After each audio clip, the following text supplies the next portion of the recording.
the end of the game and then in overtime? Oh man, you just believe. You just believe every snap. No, it's the best, man. He's our fearless leader, man. That guy's the most competitive human being I know, and we love him for how he leads this team, both on the field and practice throughout the week. And right now, man, it's he's leading us into victory, man. It's the best. All right, that is Travis Kelce. Welcome to Altitude After Dark with myself and Coach Sanford, and the Chiefs got it done. We got a ton to get to today, including CU's pathetic performance in the fourth quarter over Arizona State, Shedur's debut, and a full slate of NFL games. So despite the Broncos not having anything, we got plenty to talk about, Coach. So initial thoughts, just real quick, about the Chiefs win, and we'll get to all sorts of stuff. But initial thoughts about it. Yeah, I was rooting for the Colts. I was ready to pour gallons and buckets of water on Patrick Mahomes, and I didn't want.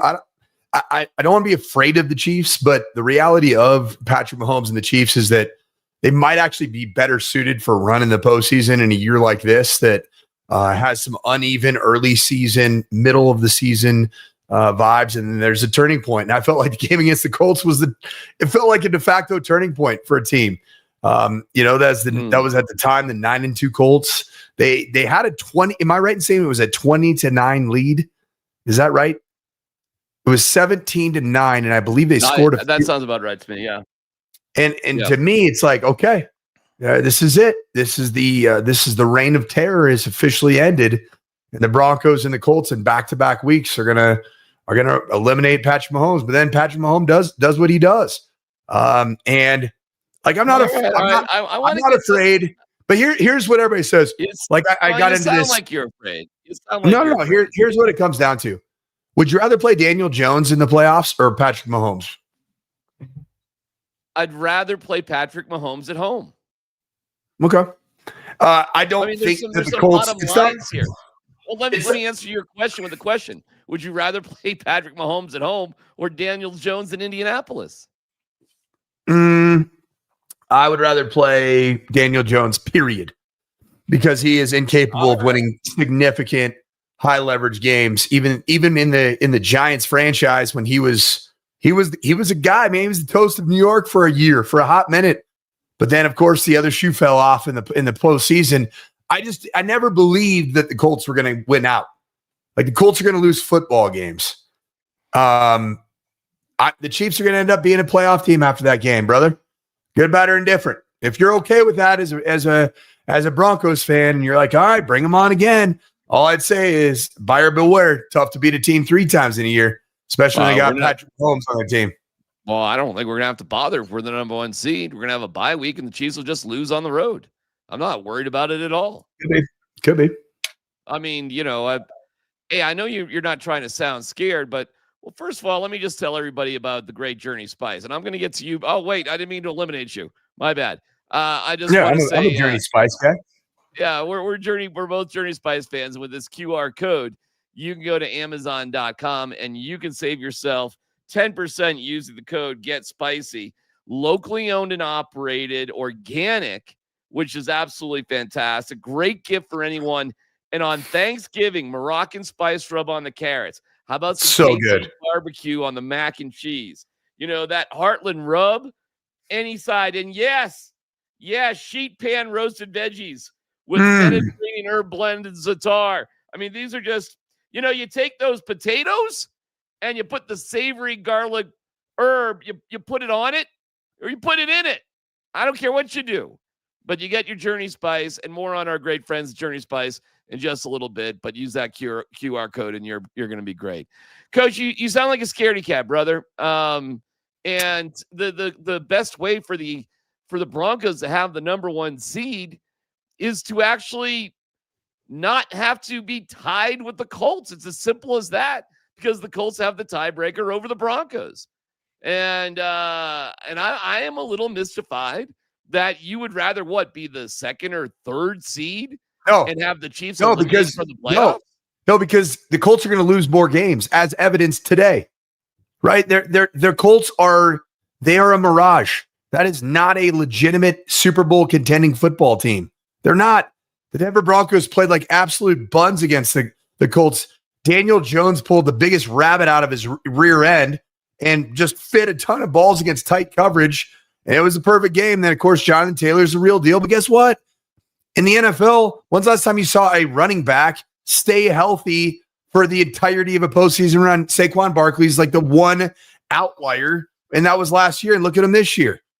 Jonathan Taylor has been ridden hard and hard. Brother, hold on a second. Dude, the Colts are not going to – the Broncos will win more games in the remaining 6 games than the Colts are, period. So it doesn't – head-to-head's not going to matter. Well, what do you think the Chiefs are going to do the rest of the season? They're going to win a lot of football games because they got Patrick Mahomes, and they caught lightning in a bottle. How about what Dallas did to Philly? Dallas. Hey, listen, I want Kansas City way the hell out. I want them donezo. It's gonna happen, bro. And here's why. They're gonna lose to Dallas on Thursday. Okay? Really? Okay. Yeah, really. All right. Dallas. Have you watched their defense? Did you watch the game today against Philadelphia? And they got a win. It's a great win. Yeah. Did you watch Houston over the weekend? You see what they did? Yep. Houston looked pretty good. Houston played Thursday, right? Beat Buffalo. Buffalo. They look good, man. Well, those are the next 2 games for the Chiefs. So I don't know about Indy, man. I'm not scared of Indy either. I'm not scared of Indy or Kansas City. But who are you scared of? Nobody. As long as the Broncos are home. Are you scared of say New England stays on this torrid pace? Not scared of New England. They almost What if you have to go there? Yeah, that would going anywhere would kind of suck. I go anywhere. All right, but like at home, I'm good anywhere. I might be a little bit nervous about the Rams in the Super Bowl. Yeah, they look like a dang juggernaut, don't they? You got me on that one. The Rams are basically they look like they work for a company, and they're executing like Darren McKee and Mike Sanford on Altitude After Dark right now as employees of Cronky Sports and Entertainment. Do they not? Well, we're company men, but listen, you don't have to be a company man to see what's happening there. It is, if you're not paying attention, and I don't know why anybody, frankly, would be paying attention at this point to this game. It's 31-7 at this point. With I thought it was going to be a great game. Well, it's not. I know. Didn't you think that, Baker Mayfield hurt his shoulder? Gosh, not good in Tampa. Although, hasn't Tampa for a while, even last year when you watch the Broncos get after him, and then they had this nice little run. Doesn't Tampa kind of feel fake? A little fake, yeah. And a little. I just think their defense stinks. Okay. All right. Yeah, I got to be honest. I haven't really studied Tampa a ton this year. I mean, they're really not on the slate. We're not playing them. We're not gonna play them. They're kind of like a big whatever. Every year or so, there's maybe 4 or 5 NFL teams that just don't matter. And this year, the Buccaneers are one of them. The Rams, though, I mean, my God, what Matt Stafford is doing these days. I mean, he has 3 touchdowns already, gets 1 more. Would that be 4 games in a row with 4 touchdowns? Something like that? He's not throwing it to the other team, man. You know who looks unbelievable right now? And it's a guy that we talked about in the offseason, and I was just clamoring for it. Davante Adams. You imagine Davante Adams in Denver, how good that would have been. And yet the Rams were able to find room for Davante Adams. And they weren't worried about usurping the wide receiver 1 status of Puka Nacua. Just bring him on. Let's get all the wide receiver talent in the world. And yet a lot of us here in Denver were saying, well, you don't want to really mess up the chemistry with Courtland Sutton. Man, I think you hoard really good playmakers at the receiver position if you have the ability to bring them in and pay for it, which probably ended up being the problem there. 1 week at a time. Denver has to continue to win. Washington can be a pro blemish, even with their QB on IR. Listen, we'll get to Washington later on as we get into Turkey Week, and I'm not worried about though. I mean, listen, every game's tough in the NFL. Games on the road are tough. I don't take anything for granted, But the Broncos are just winning one-score games left and right, so I'll just say they'll win another one-score game until they prove me wrong. So you were disappointed by the Chiefs pulling it off, and I was actually kind of pumped up for it. Yeah, it's a good argument.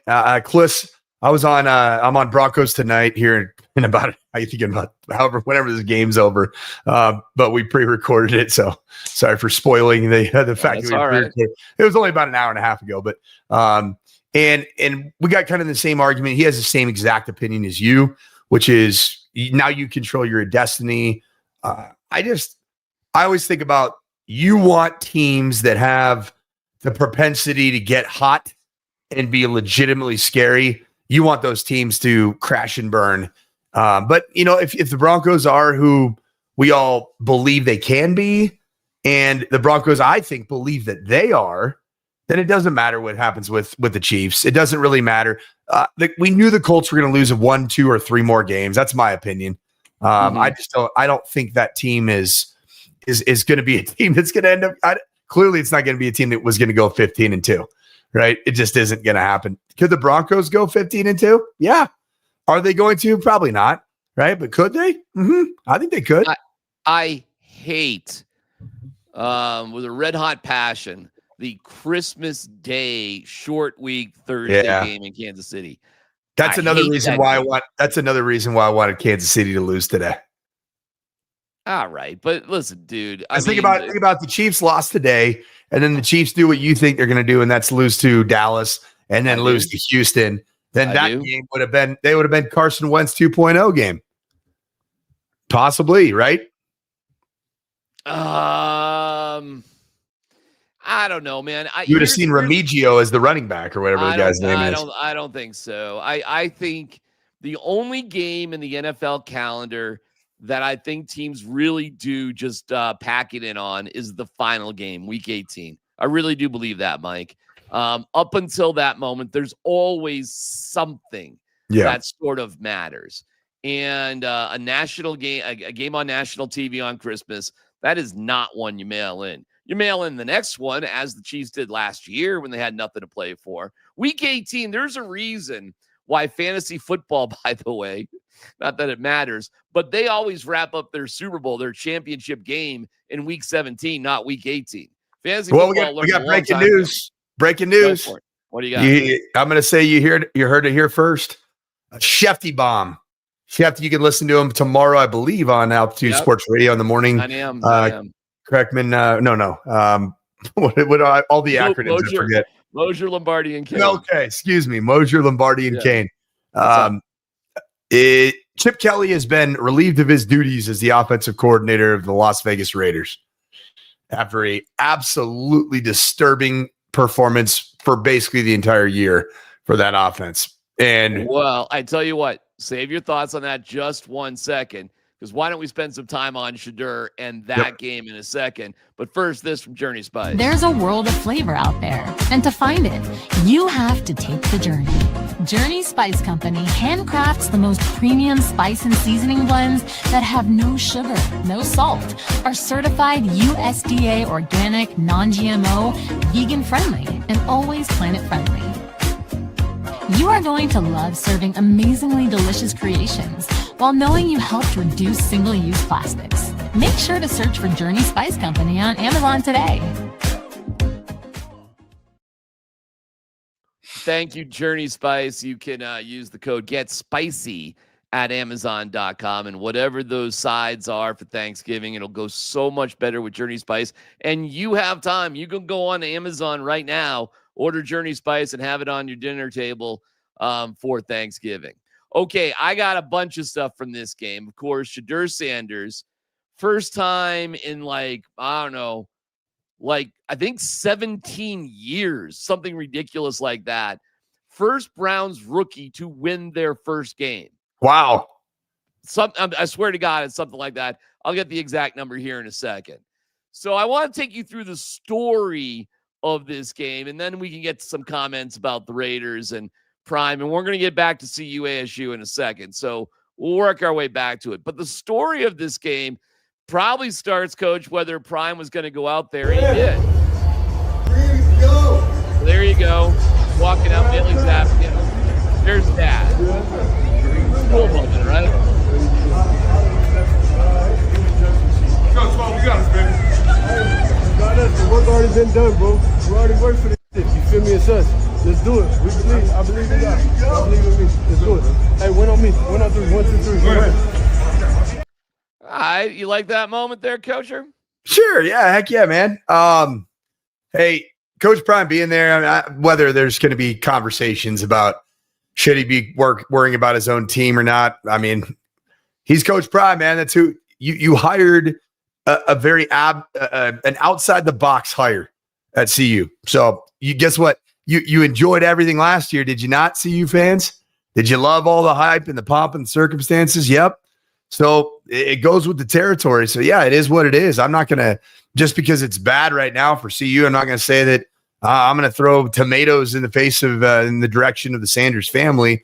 I was rooting for Shedeur, man. I love Shedeur.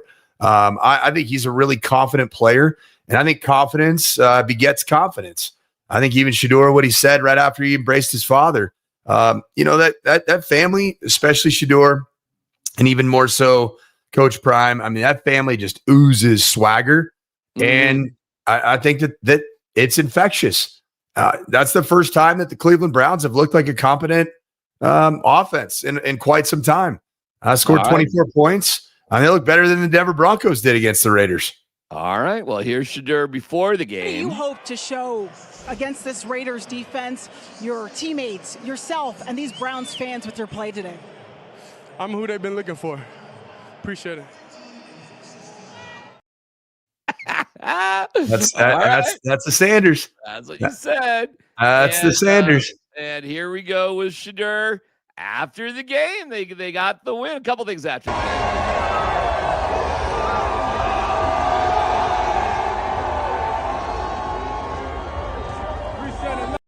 It's amazing, off of 1 week of practice, you know what I mean? This 1 week of practice.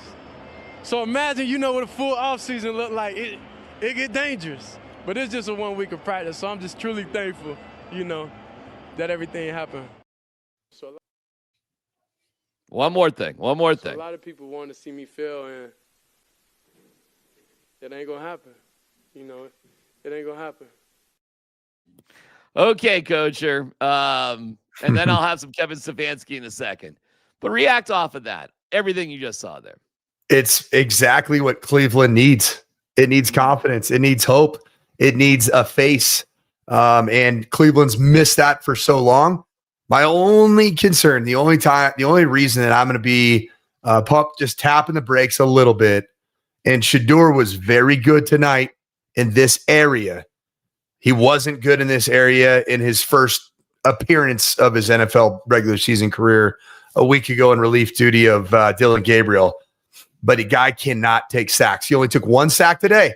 1 sack, and he only lost 3 yards. Ended up having 209 yards passing. The completion percentage 11 of 20, not great, but 1 touchdown, 1 interception, only 1 sack, and his rating was an 87.3. It's pretty good. I mean, there's been some games with our very own beloved Bo Nix that we would have taken an 87.3 as a passer rating. Would we have, DMac? We would have taken it against the Raiders a couple weeks ago. So I think there's a reason that CU rose so quickly in what I would say was a bit, I think their roster and maybe even the coaching staff, even at the time, felt a little bit like it was a glass house. But the guy that elevated the glass house was the one who just won his first start in the National Football League, the first time for a rookie to do that with the Cleveland Browns franchise in what had to have been forever.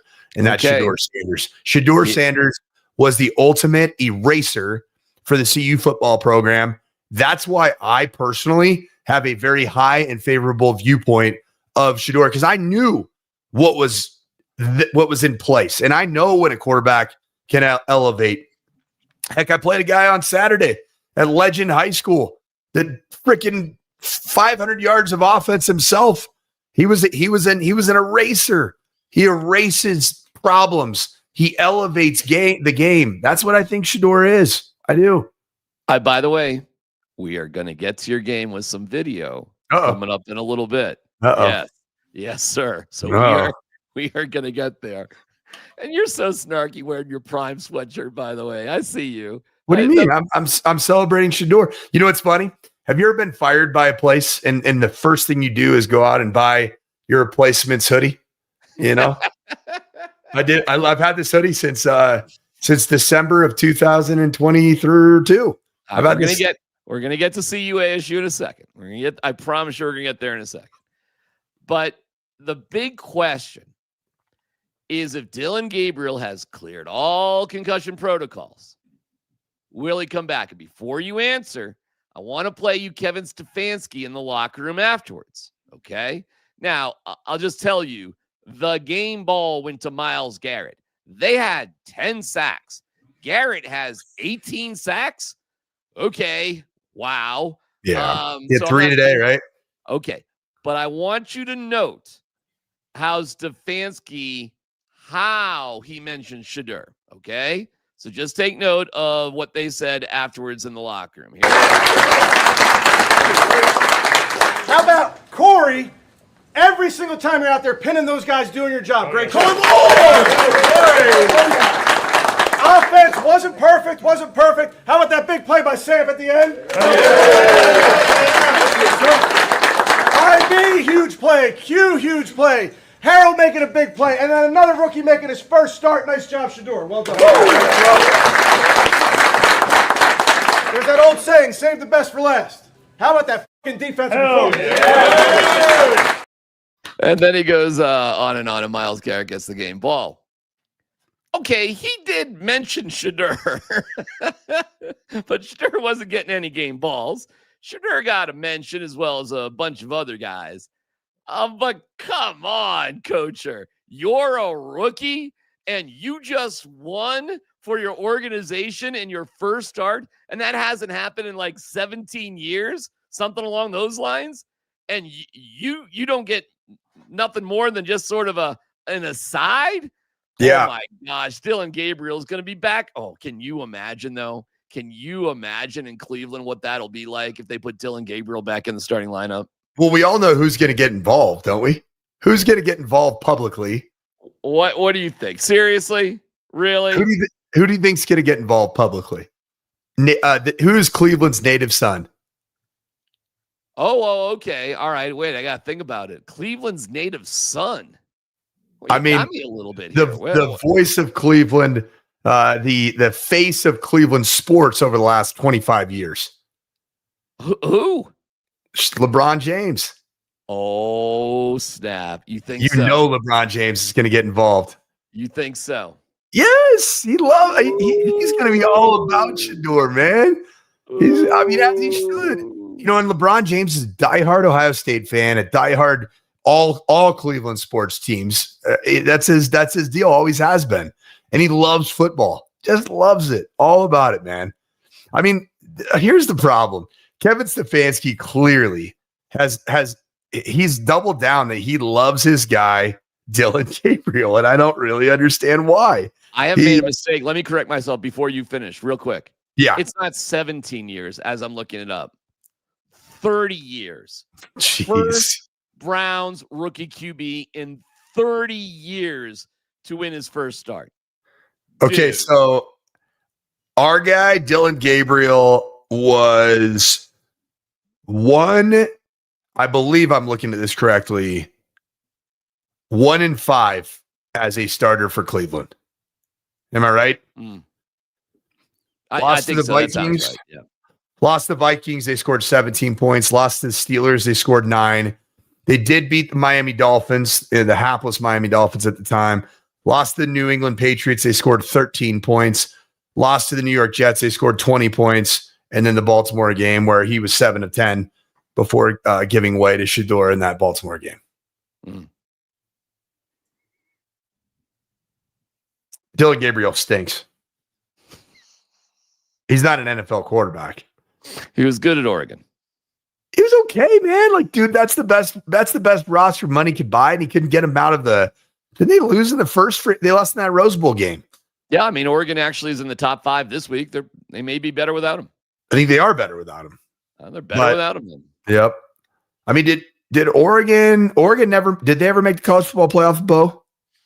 Oh gosh, I don't think so. But again, I don't think so. I don't know. But it wasn't expanded, right? No, it was not. It wasn't. It was. No, it was no. a 14. So I would say I would absolutely say no. Yeah, correct. But it wasn't expanded. No. What do you want to say? That's it, man. Shedeur Sanders, the quarterback, the Cleveland Browns. Kevin Stefanski doesn't want him to be. Doesn't have a choice now, right? I think that Kevin Stefanski and I still stand by it that Kevin Stefanski and general manager, is he still the GM there? That Andrew Berry? He still is for now. Yeah, the two of them I think were completely on board with drafting Dylan Gabriel, and I think the two of them were completely not on board with drafting Shedeur Sanders. I don't know if you caught this clip, but Antonio Pierce on one of them talk shows. I haven't seen it too. Antonio Pierce for a year. Well, this was interesting because on this show he said Shedeur was way high for us. We absolutely would have taken him if I was still around, and I believe that's what we kept saying. So the person that did survive. Now you could just simply say Pete Carroll, had nothing to do with it. And now you're telling me that Chip Kelly's gone, right? He's gone too. Kelly fired just now. He probably had some sort of say, don't you think? Probably. Who he wanted as a quarterback. Yeah. But Tom Brady might have been influential as well. So I'm just going to take Antonio Pierce at his word. Why? Well, first of all, it just makes sense. It does. To think that the future was Geno Smith was ridiculous. When you look at their backup quarterback situation, it was terrible. And why not? I mean, that made so much sense to me. So, and I'm sure the Sanders family feels that's the same. And I bet you dollars to donuts, Antonio Pierce is a little closer friends with Deion Sanders than, I don't know, Pete Carroll or Chip Kelly. And that even might go to some weird college stuff because I'm sure Chip still has his finger in the punch bowl of college shizzle, in terms of who he likes, who he doesn't like, and that sort of thing. So my guess is that the Sanders family isn't too kind about the Raiders in general. So there might have been a nice little revenge moment there too. So I believe it, and I think Stefanski wanted nothing to do with them. I don't think Paul DePodesta, the director of strategy, who now runs the Buckies, I don't know if he wanted anything to do with Shedeur. I don't know how this happened. Jimmy Haslam. Maybe. No, that's how it happened. I still think this is when you're the owner and you have what was it? Was it 5th round or 6th round that Shedeur was drafted? Fifth round. I mean, you're the owner, and you'd be like, I paid for all this, right? Right. All of it. Yeah. Why are we not taking that guy that took a CU program that some slap, named Mike Sanford was the interim head coach and they were 1-11. And then they brought in a roster full of what was alleged to be Louis, even though really none of them are playing actively in the National Football League. Am I right in saying that? None of that Louis was. We'll get to it in a second. Yeah. But yet there's a quarterback that just completely elevates the play of everybody around him. And that guy's name is Shedeur Sanders. Why would we not want him on our team? I don't know. To me, yes, I do think it came from Haslam. But I think another factor is they're building a new stadium and they want to super. Now, this is me on my conspiracy theory, okay? But who's building a new stadium? The Browns are in the suburbs. I didn't even know that. Oh, yeah. Oh, no. That's a big, big deal. And you want a Super Bowl in Cleveland, my friend, you're going to have to do certain things. I think it was getting embarrassing for the NFL that Shedeur wasn't drafted. Really embarrassing. Like collusion embarrassing. And I wonder. It's conspiracy. I don't have any facts on this one. But when I line it all up, you're angling for a new stadium and you want a Super Bowl. Now, in general, if you build a new stadium, you get a Super Bowl. But, Coacher, do you think anybody really wants to go to Cleveland for the Super Bowl or the suburbs of Cleveland? Seriously? Have you ever You ever been to Chagrin Falls? Nice place, man. Really nice in the winter. Love Chagrin Falls. I haven't been to Chagrin Falls, but I've been to Cleveland, Ohio, and Canton. Mistake by the Lake, man. You don't like the Mistake by the Lake? Dude, The old Rock and Roll Hall of Fame that was built in the 90s and hasn't been updated too frequently. I mean, it doesn't sound awesome to you. You don't like being there in the heat of summer and just smelling the trash that is in their river and lake. You don't love that? Gosh. my friend, I've had fun in Cleveland. Oh yeah. I mean, you can get drunk anywhere in the world. The Rock and Roll Hall of Fame is cool, and yes, the drinks did flow. That being said, aside from that, a Super Bowl in Cleveland is a miserable concept. Listen, that's my own little conspiracy theory, and perhaps I'll leave that well enough alone. You ready for my conspiracy theory? Go for it. I've recruited the entire country from 20 years of doing the college recruiting thing, and so I stay in cities, just like our friends Mark Mosier and Scotty Hastings. They travel around with the Nuggets and the Avalanche, so they stay in all these professional cities.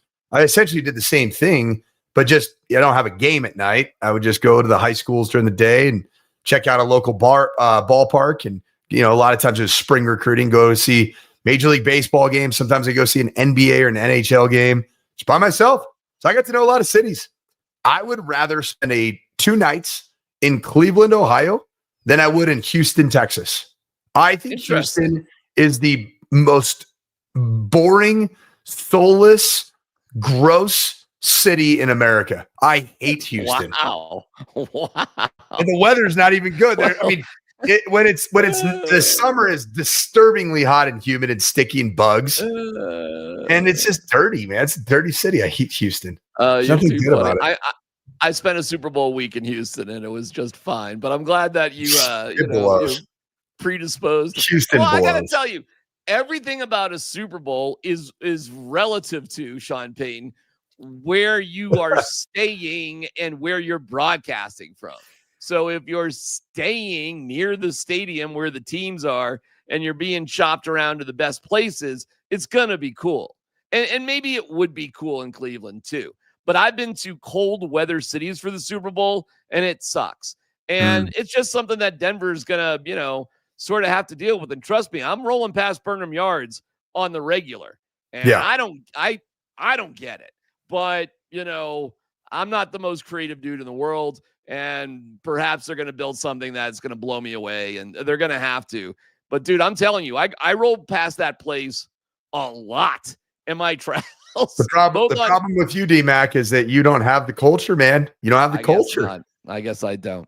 It's a beautiful Sunday morning here live from Burnham Yards. Yeah. If I had my Men in Blazers, I get my Men in Blazers plaid jacket. Perhaps it is a Men in Blazers. We're here live at Burnham. Old Ipswich is taking on Westchester. We got Leeds and Burnham FC and Leeds United today. It appears Arsenal is at the top of the table yet again. Again, I keep it all in the family. All right, let me tell you about my weekend in Boulder, okay? Me and my older son going to Arizona State, and he had like 20 friends travel from near and far, like 20 of them to go to this game. I bet they were fully sober the entire weekend. It was a hammer fest, and I got to see it in person a little bit, but, it was fine. And then my younger son, who is a CU student, actually had a job, and we've been on him to get his own money and work. And this is where it was. He told us, listen, if this was worth me going to, I could have worked another night or whatever, but he did value making a couple of $100 more so than going to the game, which kind of broke my heart a little bit, right? Like, I want my son to enjoy his experience at CU, but he's been to several of the games, and, he actually covered the Buffs for our digital channel last year. So it's not like he hasn't experienced all of it. And seriously, Coach, if you were to experience last year, I mean, he was right there with Hail Marys and Baylor and the whole thing, like on the field, that type of experience.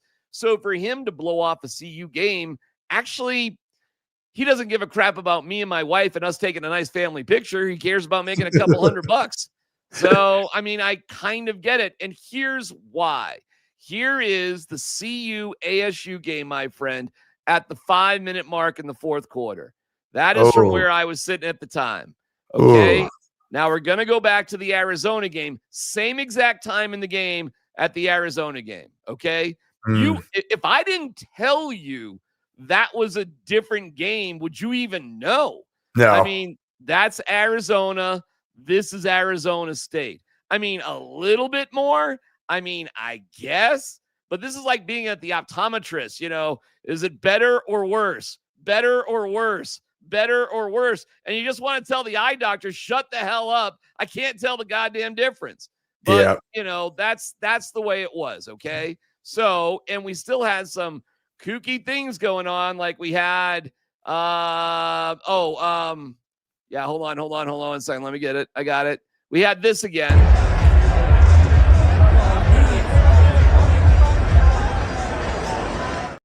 This at their 40-yard line. All right, so this is Arizona, okay? And this is Arizona State. I mean, it's a smaller drunk crowd, I guess. Then we had this numbnuts at midfield.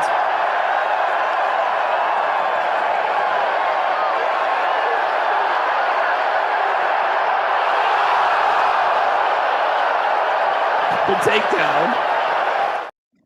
And was that the hit of the game? That was well. Let's break this hit down just a little bit. We're going with the double leg takedown, and it was funny because I could see the security guard coming from 30 yards away. So, I mean, you want to break down this tackle? We're going to hit the Shadur.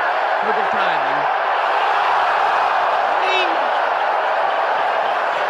pretty solid, right? I mean, he didn't. I like the plumber butt finish as well. Elite plumber butt finish. The tackle, he didn't finish the alligator roll like Pete Carroll teaches, but I mean, it was, you know, it's pretty good top to bottom. So no Ryan Staub, but Colton Allen got in. Colton Allen was a walk-on. He's a Valor Christian. He played quarterback at Valor Christian, and I think in 2021. Maybe the last time he went to a state championship. He's a walk-on there. It's the Ryan Staub, no, like not even he didn't even get the mop-up duty, huh? That's all about. He did not. But the game turned, you know, it was close. Is Salter even there anymore? I have no idea. Oh, yes. Is he like yes. No, hold on. He is 100% because they had senior night and they announced his name and he walked out onto the field. Did you see him? Yeah, he walked out onto the field. Did he look like he was into it, or? Oh, he was so into it. He was so fired I up. would love to have seen that, actually. I mean, because they paid him upwards of $750,000 to $1 million, I heard, to play quarterback there. Dude, Julian Lewis is so over his head right now. I don't even know how to explain it. First of all, this game was two terrible performing quarterbacks, and at the end of the day, it's bad football. If you throw enough passes, Mike, you're gonna complete something. But I mean, you have 38 attempts, and you end up throwing for 161 total yards, dang near half 100 attempts. You averaged 4.2 yards. Dude, he was throwing forward passes, not screens. Forward passes behind the line of scrimmage all night. Yeah. I mean, and to be fair, he had a couple of drops too. And to really be fair, this game was 21-17 ASU into the fourth quarter where Julian Lewis completed a pass on 3rd and 23. And then the most remarkable moment. Ronald Coleman, baby. You want to talk to me about Ronald Coleman? Ronald Coleman. I had never heard of him in my life. He is a 5'9", 160-pound sophomore from Jacksonville, Florida, birthplace Jacksonville, Florida, and he had a total of 0 statistical relevance in collegiate athletics, period, until he gets a carry with a 21-17 game. Buffs have the football. Untouched. Loses the ball. On the next play comes the longest run from scrimmage that ASU had all year, 88 yards. for the tutty. Mike, you want to go over some of these numbers? I mean, it was staggering. Let me pull them up here for you. I mean, How about this? DMac, how about this? Yeah, well, I was just going to, yeah. Raleek Brown. Yeah. 288 yards. The Colorado Buffaloes total, 299 yards. Yeah. Did you go to the press conference? I did not. I was there as a fan. So you had a few toddies. I was there for, well, yeah. We did stay the night. We had a great time. We loved going to the game. We stayed the night. We made a weekend of it, the whole thing. The best. But no, I did not go to the presser, although I do. Let me play this for you quick, and then we can talk about that. But here's Prime on Ronald Coleman and why he played. 2 plays to me changed the whole course of the game. A fumble and explosion right after the fumble. The gentleman who fumbled, that's on me. I put him in the game to try to have a change of pace. Figure he was going to hit it, and he hit it, and he fumbled. It is what it is. Defensively. Well, tonight, you mentioned change of pace, but what was it you've been seeing out of Ronald Coleman that you thought this is the time to get him? Very explosive. I mean, even the play he was in, he hit it. He hit it. He was free. Nobody touched him. He hit it. He did what we thought he would do. Coach, on a scale of 100 being the worst coaching decision of all time and 0 being you're smart, where would you put that coaching decision to put in Ronald Coleman in a 21-17 game when you do have Micah, Dalen, like, I don't know, real Division I running backs who had been actually playing pretty well? Yeah. Where would you put that decision? Well, not knowing the full context, like Ronald Coleman is a walk-on. Am I right in saying that? Is that correct? Yes. Established? Yes. The game's being 21-17. That's the part that doesn't add up to me. Do you remember when Coach Prime loved my guy, Dakota Ridge's own Charlie Offerdahl? Who, by the way, was allowed to walk out for senior night despite not being on the team this year. Really? Yes. That's interesting. Yes. Yes, I do remember that. Charlie, like when I was coaching at CU, Charlie was like a very competent football player that would be able to execute everything in our offense with perfection. Handoff, protection, run the right routes. This young man, you could just tell when he was in the field, like when he got on the field, he looked like he was truly like out of his true natural habitat. Am I right to say that? Like he did not look like he was comfortable playing in that moment, let alone the fact that it's a chance for CU to win a football game against an ASU team that was top 25, right? 25. No, I don't think they're very good. I think they stink. I mean, I watching that game last night. That's 2 bad football teams. And now when you have Levitt back, he's a good player. I love Levitt. But with Sims playing, that's not a good football team. Not a good football team. Sims has been, it's remarkable they've won any games with Sims. It truly is impressive. And they're on the cusp. Well, listen, the reason they won, Coacher, they rushed for 355 yards. Okay, dude. Raleek Brown had 22 carries for 255, as you pointed out. 288, including the pass game. Yeah, and their defense actually is pretty decent. So yeah, I know what you're saying. And they have Jordan Tyson, who's going to be a first-round draft pick as a wide receiver. So I coached him his freshman year. Well, yeah. And they have that Nate Yard, whatever, huge tight end who's also going to play on Sundays. I know what you're saying, but it's much more about how bad Jeff Sims is as a quarterback. With Levitt, these guys were rolling, okay? And I would say they were rolling. I mean, didn't Levitt lose 2 games as a starter this year? They're 8-3, my friend. And the record says who you are. Right. And they've got a big game against Arizona. They needed some help from Cincinnati over BYU. They didn't get it. Right. So they're probably going to be on the outside looking in, but they're going to be right on the outside. What Dillingham has done with that program, and they started at the same time. They did. Prime and Dillingham started in the same time and had the same basic strategy. And here we are. I'm sorry to interrupt there, but Go ahead. No, I just, I mean, I like Arizona State's program. The reason I'm hard on them is because after last season, I thought that Levitt was going to have a monster year, DMac, a monster year. I loved Levitt. I actually thought Arizona State was a team that was going to contend to be a legitimate, compete for the playoffs because of how they played against Texas. They go and lose to Mississippi State and scored a total of 20. Thought that was a pretty unimpressive performance. They did find a way to beat Baylor, who's a bad football team this year. They beat them by 3 points. And then losing to Utah 42-10 with Levitt as a starting quarterback. That's not good. So I would say sorry, that was Sims. That was Sims. That was Sims. That was the first. I think that was the first start of Jeff Sims. So to your point, the Jeff Sims took over, and they were Sam Levitt's last game was a victory against TCU. Let me tell you something. At 21-17,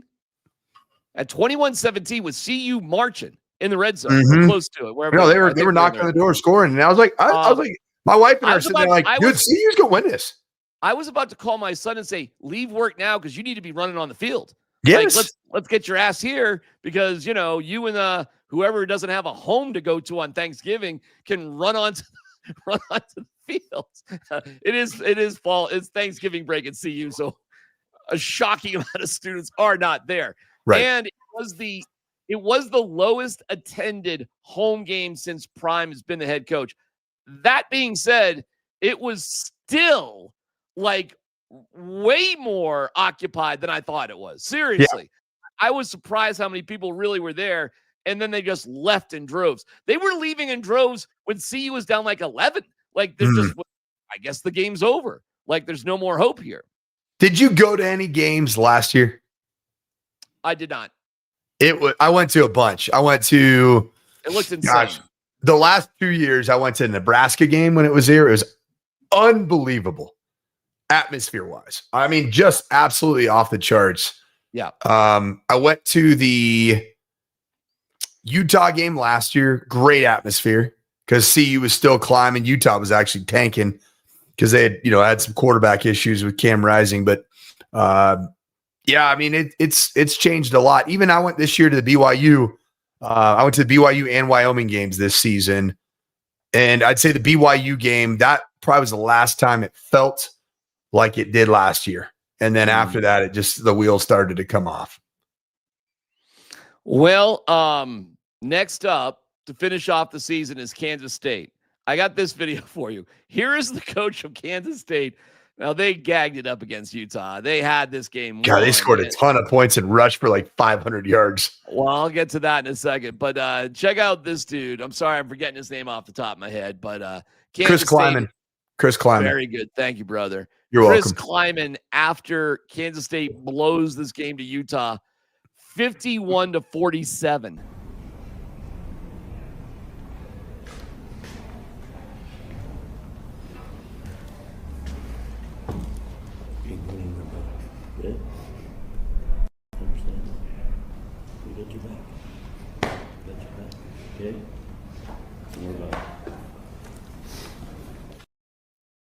Coach, you ever have those moments?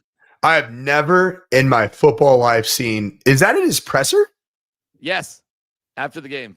Was that when he was starting his presser, or is that in the middle of it, or is that the end of it? Do not know. Not sure when that happened. That is, the clip. That is wild. I don't understand. You know where he was the head coach at before Kansas State, right? Talk to me. North Dakota State, man. He was the Bison head coach. Okay. So it went in the high or whatever, the tenure. So who was our guy at Wyoming? I'm trying to blank on it. He's the OG North Dakota State head coach. Josh Allen's head coach. Craig Bull. Oh, yes. Craig Bull was the OG Bison head coach. And then Bull gets the head job at Wyoming. Kleiman gets the head job at North Dakota State. He was already on the staff. He had been the defensive coordinator. My dad was in the same conference as a head coach for both Craig Bull at North Dakota State in the Missouri Valley Conference. And then also when Chris Kleiman was the head coach at North Dakota State. I know Chris Kleiman fairly well. He's a good dude. He's a good coach. He's a tough, that North Dakota State brand is tough-minded. He is a broken man. That is a broken human being. How about that? That is crazy.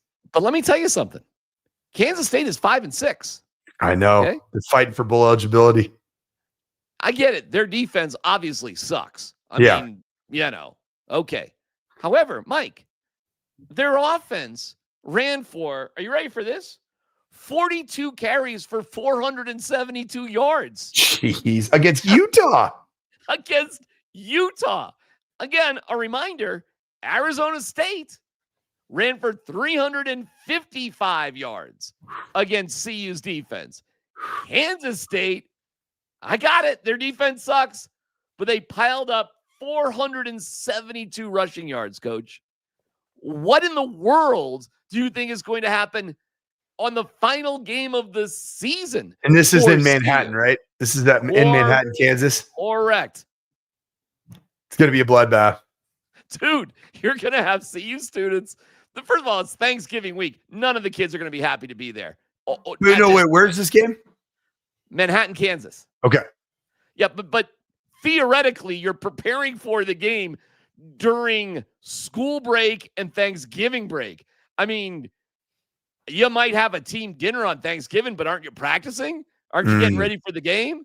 You got to travel on Friday, don't you?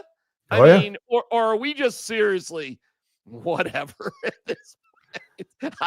I don't know, man. Like, what exactly is the preparation like this week? You've done it. What's it like?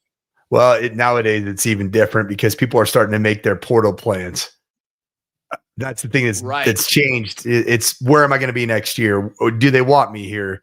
I think and even there's another big twist too. That's Juju Lewis and his red shirt plans. Ooh. Huge decision. If he skips this game and your Valor guy Allen plays or whoever, Colton Allen, baby, Juju will still have 4 years left to play college football. So just some perspective. What's your prediction on that very discussion? I think his parents are going to tell him, Juju, we don't know if Prime is going to be here. We don't know where this program is going. Arizona State looks pretty damn good, my friend, with Kenny Dillingham, by the way, and what they're doing.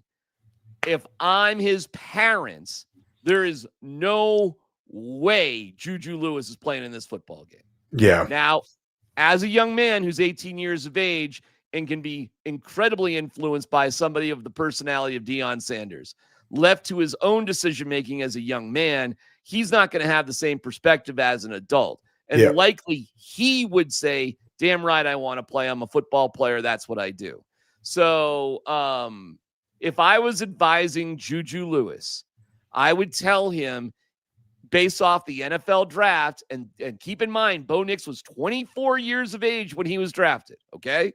Yep. Keep that in mind. You got to compete against guys in the NFL draft who are 23, 24, 25. Happens all the time, my friend, and you are 18. I would no way have him play in this game against Kansas State. That's my take on it. I think he plays because I think his family and him believe that he's not going to end up getting to a fifth year of college. He's going to be the view of them would be that he's going to play in the National Football League. Oh, that's really cocky, my friend. That is really cocky, because I've recruited a lot of these same kids and talked to their families. Families are not always the most realistic about the current situation. Well, can I just point out, Sam Levitt thought he was going to be an NFL player after this year, and he got hurt. Yeah. Can I point out that Jaden Daniels took his time through college, 5 years through college, okay? Needed that time. He's doing pretty good right now. Can I point out that how many years was Bo Nix in college? Now, I guess 100. COVID in there. Right. A little bit, right? So do whatever you want, Juju, but I would use all of that time in college football. How old was Shadur when he came out? He was 24, something like that, right? He was older. He wasn't young. So, if it's up to Juju and it's up to, I guess, does he give you the best chance to win? There's no way you're, I shouldn't say that because the Kansas State defense obviously is garbage. Okay. I mean, obviously. Have they been bad the whole year? I don't know. I haven't looked it up, but I mean, man, you give up 51 points. I mean, they were up by like 10 points with like 4 minutes to go in that game and lost by 4. It was like that. It was pretty bad if you haven't seen the end of the Kansas State Utah game. So wasn't great bacon being shaken. Anyways, that's on the palette for college football, and we'll see where it goes. I want to wrap things up here, Coach. And we appreciate everybody watching. Make sure you like and subscribe. Make sure you order up some Journey Spice. It was my fault that we didn't have your reaction after the Chiefs game, which I feel horrible about. So it's great that we can rejoin like this. And we'll be on again. I don't know what we're going to do. We're not going to be on Thanksgiving. That's ridiculous. But we'll figure something out. And certainly we'll be on TV and this after the Sunday night game. That's going to be a late one for us, Coacher, but we'll figure that out. Congratulations on what had to be the most insane high school football game of all time. I want to just I'm going to play Legend Going for 2, but I want your reaction to the entire. You know what? Let me back up. Why don't you walk us through the game and let me know when I should just play Legend Going for 2? Yeah. So, Jake Heaps and DJ Bordeaux. It's the head coach, Jake Heaps, one of the best recruits in the history of the Pacific Northwest. Now the head coach also of Russell Wilson fame. He was the one that had the office at Dove Valley, and also still currently works with Russell Wilson. But also, people don't know about Jake Heaps. A lot of people do, but not everybody does. He runs the Elite 11, which is basically the top 11 quarterbacks in America. As rated. It's been going on since I was a high school athlete. I was a part of Elite 11 back in 99. That was started by Rob Johnson. Remember Rob Johnson of Buffalo Bills fame? His dad, Bob Johnson, was the original quarterback trainer. And that's Elite 11. It got passed on to Trent Dilfer, then passed on to Jake Heaps. He runs it. He did a great job of that team, man. And he's got a quarterback that I was terrified. I didn't sleep well this week because he's so crazily athletic. DJ Bordeaux was committed to Boston College, decommitted because of how atrocious the Bill O'Brien Boston College Eagles program is currently. And it just doesn't seem like a stable program is my read. I'd never heard that from him. But that young man ended up running for 242 yards in the game. And he threw for 205 yards. So he himself accounted for over 400 whatever yards. They played us really funky, and they kind of made us, hey, we're going to see if you can stick to the run game. And we did. We ran the ball 61 times. I called 61 runs for 349 yards, and it was kind of a battle of styles. Ended up having a 31-24 lead. We were running the clock out, end up scoring a touchdown, like a 65, 70-yard touchdown. And then you see the yellow flag in the backfield. It was a holding call on our tight end. Bring it back. So then we get a personal foul on another good run. And now it's all of a sudden. So we got to punt it. It's a windy day, punt it. And they got 37 seconds remaining, and they're about at midfield. No timeouts in the bag. And guess what ends up happening? DJ Bordeaux against our prevent defense. He doesn't throw it. He runs it. And he basically ran it twice. In the last play of the regulation before the 1 or 2 point conversion, DJ Bordeaux from the 16-yard line drops back, looks around, and's like, screw it, I'm running. From the 16-yard line with 5 seconds remaining. You got to be kidding me. Makes a middle linebacker miss, and then it's our corner and safety and him at right about the 5-yard line, and he just hurdles over the top of him, does a flip, and he's in the end zone. And I'm sitting this is like I'm out of a movie. It was wild. It truly was. Anne-Marie said it reminds me of Friday Night Lights, the series. Like that was a Friday Night Lights football game on a Saturday at 1:00. So at that point in time, we had controlled, I think, the feel of the game because of our run game and our offensive line and leading into it. I think Jake Heaps is like, here's my opportunity. Ends up calling going for 2, and here we are. All right, here we go.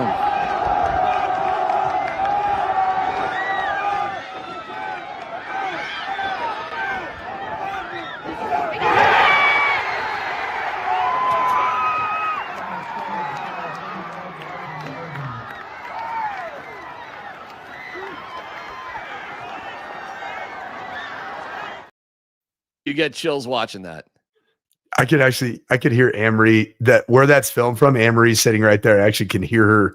She's the one who's screaming in the background. Yeah, I can hear myself. Do you hear? You can hear yourself. All right, Yeah. let me play it. All right, you know what? I'm going to leave your mic on when you hear her say Anne-Marie. Okay. Are you ready? Yep. Here we go.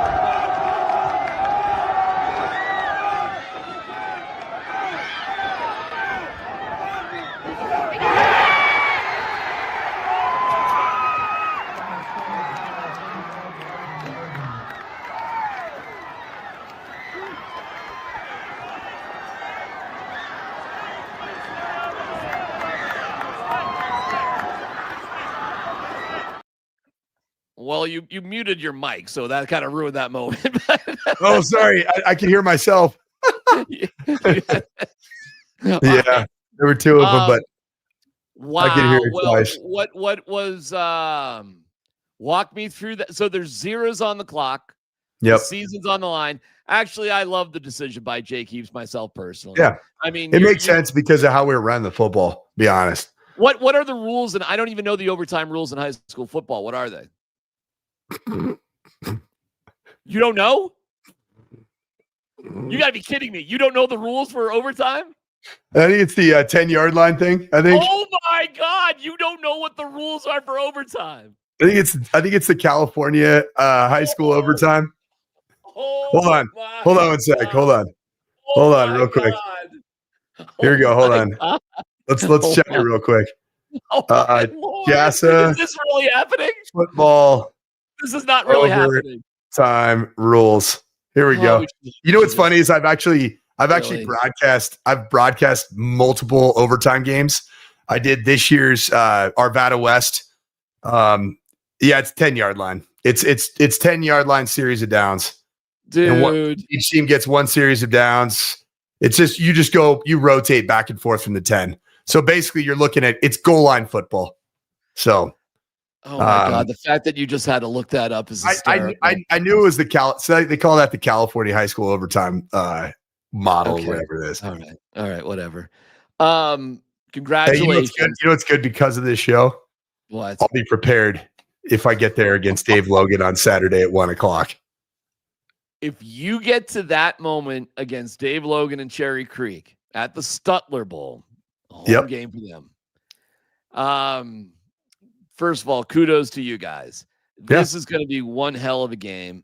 But this is the moment that not to look past Mountain Vista or Ralston. Yeah. Not at all. I mean, they both beat you in the regular season, so not looking past them at all. But the entire season has been kind of mounting up to this moment. Oh yeah. With you and Coach Logan, two good buddies of mine. So, what's your feeling? What's your vibe? What was it like after this game? Like just everything. What are some of those details?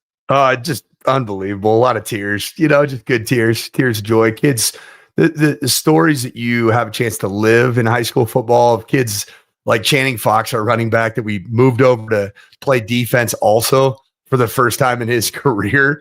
And he ends up having a strip sack fumble, ends up having a huge PBU. And he's just sitting there like he had 3 seasons basically ruined by collarbone, ACL. First year he's ever played a full year is his senior year. And just really cool stories like that. Just big hugs, lots of tears, and just the opportunity to move forward. I mean, I had talked to our team. I had a lot of respect for Legend, man. Legend went to the state championship. Really the same staff is in place, and they have a really good group of football coaches. They added DJ Bordeaux, who's he's so talented, man. It's crazy. He's insanely talented. And they returned a whole bunch of defensive players. They had the same defensive coordinator last year that was leading Cherry Creek at halftime. And I believe it was 13-0 at half in the state championship game last year. They ultimately fell. And Dave, I think ended up winning at 17-13 or 20-13 or something along those lines. But I just told our team, I was like, I really, really want this win over Legend because I really want to have a chance to play against the best in Cherry Creek and Dave Logan. That's something we've talked about all offseason. Is that we want that challenge. I think a lot of people, there were people telling me what we should do in week 10 against Rock Canyon to try to duck being on Cherry Creek's bracket. And I'm like, no, ducking it. Like we're gonna play the best that we can play, and we want to play Cherry Creek when we play Cherry Creek. And and that's ultimately if you want to win a state championship in this state, you got to go through Dave Logan. He's been the standard bearer in this state. So I'm excited about it, man. Yeah, whether you do it in the semis or the championship game, whatever. Yep. One way or the other, it's got to happen. And, it's got to happen. And man, that is going to be one hell of a tilt at 1:00. I looked it up. Saturday at Starler Bowl. Hopefully there's a little snow, man. I heard there might be some snow, DMac. You know what? I was looking that up. Do you want there to be some snow? I love weather. I love weather. Dude. Yes, sir. Yeah. Yes, sir. It might be our first real snow in Colorado, the Denver area of the year. Let's go. Ooh, you like that, huh? Well, what did we do this past game against Legend? How many carries did we have? 61. 61. Okay. All right. And on that note, thank you for liking and subscribing. Congratulations. And props to the Legend kids too. That must have been they were awesome. Whew, they were awesome. Thing. Was Bowlesy on the sideline with no. With Heaps? No Bulls, no Knicks. Bo was at his Bo was at his dad's. I was hoping Bo would be on our sideline and Bulls would be on their sideline, have a little duel. But Bo was at his father's playoff game, and I think Phoenix City, they ended up losing. So they're out of the state championship. They lost in the semis, I believe, maybe quarters. So back in Alabama, is that right? Yep. Okay. All right. You're the best. Thank you for watching, everybody. And we're about the Washington Commanders, and the Chiefs did win. The Colts lost. The Broncos control their own destiny.